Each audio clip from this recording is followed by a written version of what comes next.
नेहमी त्याच प्रकारची अंड्याची भाजी खाऊन खूप कंटाळा आला होता. म्हणलं आज वेगळं काहीतरी बनवावं. त्यासाठी मी इथं तडका पॅन घेतला. तडका पॅनला थोडं तेल लावलं, त्याच्यात अंडं फोडून घातलं, त्याच्यावर थोडंसं मीठ, थोडी हळद आणि मिरची पावडर घातली. दोन्ही साईडनी छान खरपूस असं भाजून घेतलं. नंतर इथं कढईत तेल घेतलं. कढईत एक पळी तेल घालून त्याच्यावर कांदा असा मोठ्या मोठ्या पाकळ्या करून टाकला, लसूण टाकला, अद्रकचे तुकडे छान मस्तपैकी पिंकेश कलर येईपर्यंत परतून घेतलं. नंतर त्याच्यात थोडे धणे घातले, मिरची पावडर घातली आणि टॅमॅटो घालून छान परतून घेतलं.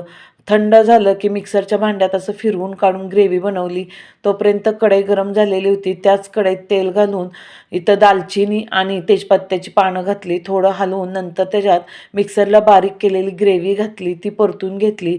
1 चमचा हळद, 1 चमचा मीठ, 1 चमचा गरम मसाला आणि घरगुती कांदा मसाला घालून छान हे वाटण परतून घेतल्यानंतर हवं तेवढंच पाणी ओतून घेतलं. त्याला एक उकळी आली की अंड्याचे हे काप घातले. एकदम टेस्टी आणि मस्त भाजी.